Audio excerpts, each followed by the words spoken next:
It's Justin here from Brickright again.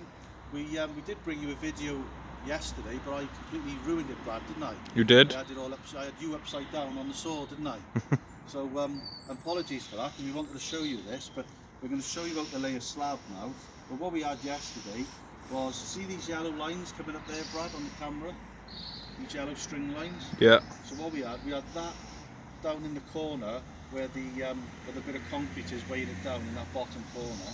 And then we had it up in here, we had a dead slab up here, dead man slab up here, dictating the fall and the line of the patio. So if you look at the brickwork, which I can guarantee you is level, boys, isn't it? It is.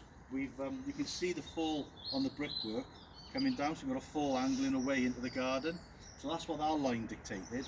And then what we had as well, we had a line in the corner down there, in that left-hand corner, and a line up by the planks up there that Brad is showing you now. So we had a line going from left to right, and that was dictating the actual level from left to right. So level in terms of it being level in the bubble on the spirit level. So we're running on a fall coming up this way, and then we're running level going left to right. And then the only other thing that we've got to adhere to is all these lines on the slabs to run through half bond. All the lines coming through here on this one and the next one running through on half bond are all running through in line with the top patio and running up the steps. So when you look down at the bottom, right down the bottom of the steps when we've finished, when you look up, or if you're at the top, when you look down, everything will be running in line for it, won't it? So that's what we've meticulously tried to do. It's not just about laying a slab, it's about laying the slabs right and laying them where you want to put them, so that when you finish it looks not just good, but we're trying to make you look amazing, aren't we? So that's where we are. So we'll show you now how to lay a slab. So Fred, you can put a compo in there for me. So we've got the sand and cement, which is sharp sand and just normal OPC, ordinary Portland cement from the builders merchants, whatever brand you want to use. And it's a 4-in-1 mix with feb mix, but it's a little bit drier than a bricklayer mix. Otherwise you'll get the porcelain floating around on top of your mix, moving around a bit too much. So here we are. So Fraser's getting this in now. Who done the mix this morning, lads, while I was on the phone? Fraser done them. Yeah.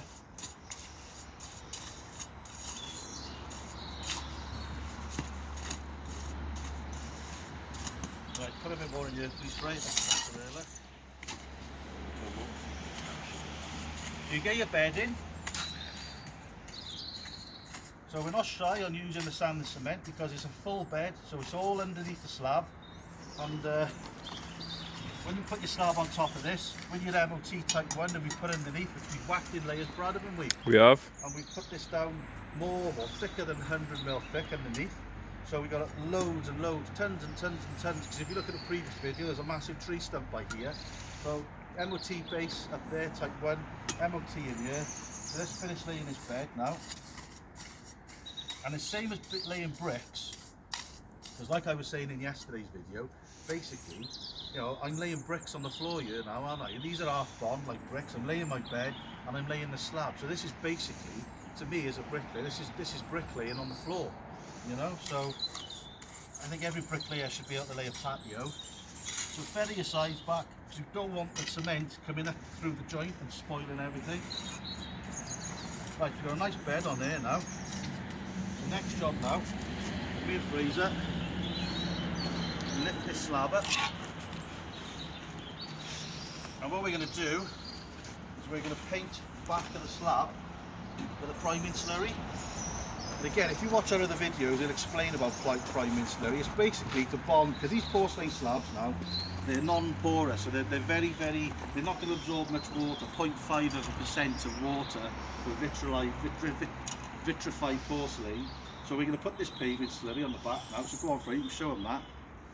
And what that does is it bonds the slab to the actual cement. It's a bonding agent, so it's a priming slurry. So you can use whichever one you want, whatever brand you want.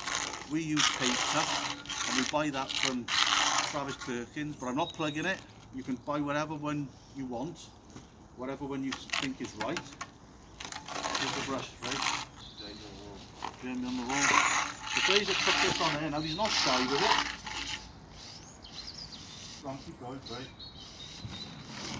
Get it all brushed in. What we find is, don't go brushing it right into the corners. simply because if you brush it into the corners, you're going to get your hands on it when you're laying it, and you're transferring that then all over to the face of the slab. So get that on there, brush it all in so you've got plenty on there.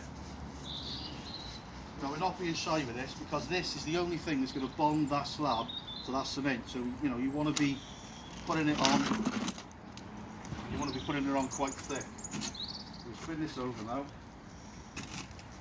And we've got these ruby suction cups, which are great, aren't they? Because we're laying a tight joint here, and you don't want to get your fingers cut, and you don't want to get all the paving slurry on top of the slab. So we bought these, and you just pick these up like that. Yeah? There we go. Right, now then, we've done the bed, it's starting to rain now. We've done the bed. Now, it's just a matter. Frey, if you're not doing anything, do you want to cover the electrics? Just a matter of hitting that down. So you can see now, we're really getting this slab laid down in there now. And then what we do, just bring the level across. Now this porcelain is unforgiving. What I mean by that is, if you lay these slabs a millimetre higher than you should, you're going to see it when you joint it. It's unforgiving, it's absolutely amazing stuff to work with. But you've got to get it absolutely precise, Brad, haven't you? You have, as you can tell. Looks lovely. Well, me or the porcelain? No, not you. Maybe 20 years ago. Well, I'll say that. Maybe 50 years ago. There's a bit of hope in there yet then. I don't know, you're going the wrong way now. Going the wrong way? Right, so we've beat crap out of that slab now. Right, and then what you're looking for then, so it's level this way, it's level across there. So what you're looking for then, you just want a nice fall on it, and you're looking for all the underside of your level to touch. You don't want any ups and downs and ins and out. These slabs in the middle are slightly raised. Okay, so you've got to account for that. So that's the slab laid. That's done. Let's put that now over there. And then the last thing we do when you're laying a slab, recycle your compo for the next slab. And then what I like to do is I like to force the sand and cement or your mortar in all the sides, all the way around. So that when, two reasons. When you joint it and you put your grouting in, the grouting is not going to disappear and waste and go underneath the slab into the voids. And secondly, you know, you're laying your slab and it's just fully compacted with sand and cement all the way around. So that's one slab. So we've done this now on the same principle on every single slab, boys, haven't we? Meticulously got it level, meticulously put the priming slurry on it, and meticulously got it in the right place. Lastly, what you want to do, every slab we lay is porcelain. It's £50 a square metre, this stuff, top-notch stuff. We're using really good quality materials.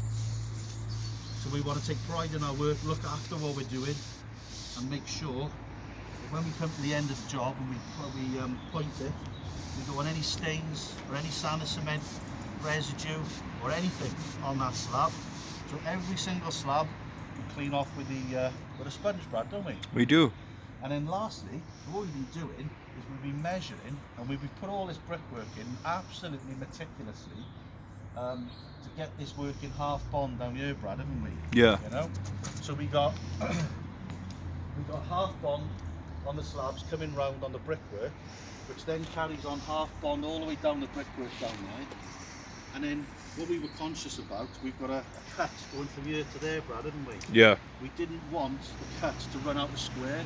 So on the first row, second row, third and so on, we've been measuring back from here to there to make sure that from there to there is square, so that when the client, and when we hand it over to the clients at the end, they got a nice crisp, clean cut. It's the same length, same width going down there on half bond. It's going to look great, isn't it? So you've got to try and think of every eventuality doing this. But there we are, there's a slab laid. That's how we do it. So we'll crack on now. So if you've got any questions or comments on that, give us a shout. But the next important thing is cutting it. Now what we found, we've done a lot of research onto this, is cutting it. So we've invested. We bought a Ruby DX 250 1400 wet cutting saw, which we'll show you now. And we've cut all these slabs with this saw, Brad, haven't we? We have. So if we just show them the cuts up there, get a close up on that down there, and then if you show them on that up there as well. Yeah, this side of the wall, you have to twist that side of the wall because it wasn't square, so I had to decide it. Disguise it rather. So you can see how crisp the cuts are. Obviously they've got to be marked out right, haven't they? So this, press pause and we'll show you, we'll set it, we'll show you the Ruby saw, and Brad can show you that right now. So see you in a minute. Right, so here we are again. We said we'd show you the Ruby saw. So Brad's suited and booted, got all his safety stuff on. So this is the Ruby saw that we've bought. This is the blade we've got. I think it's, well it is, I don't think, I know. It's a Ruby blade. Can't remember what it's called. S something, can't remember. But it's a specific blade to cut porcelain. So we've started off using that. So Brad's marked this porcelain slab out now. But bearing in mind, this is high quality porcelain and it's really difficult to cut. So Brad, what do you think about this saw so far, mate? Well, this saw so far, my favourite tool, best investment that this company's made, well Justin made, but yeah, much better than using a disc cutter, and it gives a much nicer cut. So obviously now I'm cutting, I've already marked it out, it's all marked out ready to go, because it'll take too long for the video. I'm using an offcut, because all I need is a half a slab, a 450. So yeah, I've got it all marked out ready to go, and I'm going to show you how to do a cut. First thing I do, just to see, is when I cut this now, I'm going to strike the line all the way through, so I know that the line's true, which I know it is because I lined it up. I'll cut this end, I'll cut that end, so you do the thickness of the slab, so when you're cutting it, if you do it all in one hit, it'll just crack off and break, and you'll ruin the slab, and you can't afford to do that with these slabs because they're just too expensive. So I'm going to show you how to do it. I'm going to do that a little bit, then I'm going to come back here.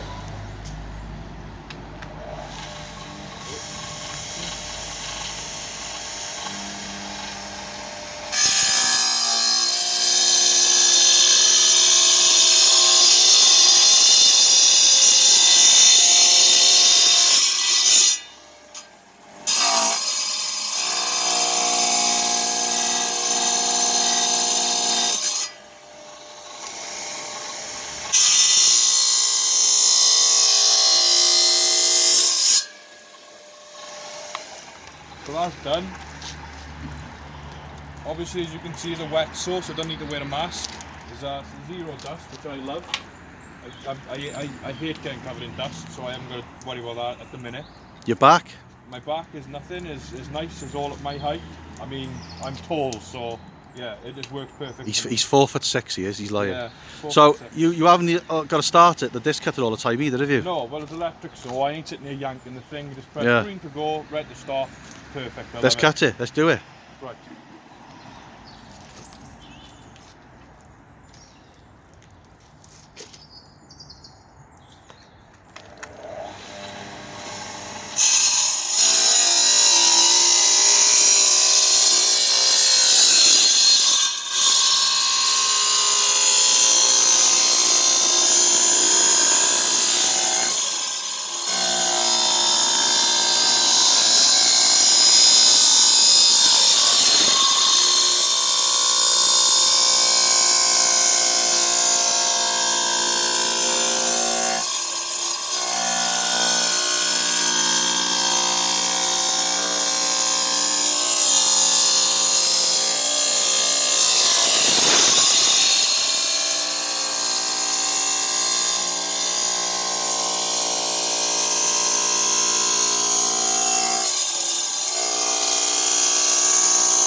Right, now it always does that with these slabs, doesn't it? On the last kind of 2 mil. So I pull this off, cut off now. But it's not impeding us, it's not messing about with our joint or anything, so we just leave that little split on, don't we? Obviously it's broken there, but that doesn't matter, you're not going to see that in there. But look, I mean, look at that is literally, it's a fingernail. You're talking nothing. 1-2 mil. Don't know whether anybody can give us some advice who uses these saws to stop us from doing that, but look how straight that is. I mean, when you're using porcelain, I mean, this stuff is high quality porcelain, it's rock solid, it's really hard stuff, okay, we are tickling the saw a little bit because we're still getting used to it. We're not blasting straight through it. We're being respectful. But what do you think of that, Brad? I think it's a good cut. I mean, as you can see, when this is down, you're never going to see any of this.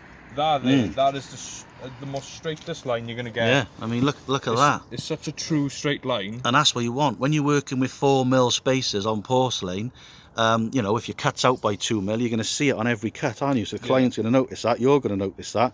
So would you say that this saw, this Ruby, is a game changer, Brad? It is for us, because every time you use a disc cutter, it's a pain in the backside. It always wants to, it never wants to start, it never wants to work when you really need it. So yeah, it's done a good job for us, and I hope when this one day when this goes, I hope he gets another one. I've only just bought it. I know, but nothing lasts forever. So when your 25 quid a week's coming out your wages to pay for it, would you say that's a well-deserved, a good shout on my behalf to pay for the saw? No. Why not? Yeah. Oh yeah. Yeah. So you don't mind me taking 25 quid out your wages? Well, if it meant I could get a saw like this, then maybe. But then I'm keeping the saw. Right, so there we are. We always have a bit of fun, a bit of banter between me and Brad. So that's us. So you've seen us laying it over there. Now you've got a good understanding, I hope you have, on porcelain. If we've missed anything, please let us know, because like I keep saying, I keep going on and on and on about it. We are looking to learn ourselves, never too old to learn.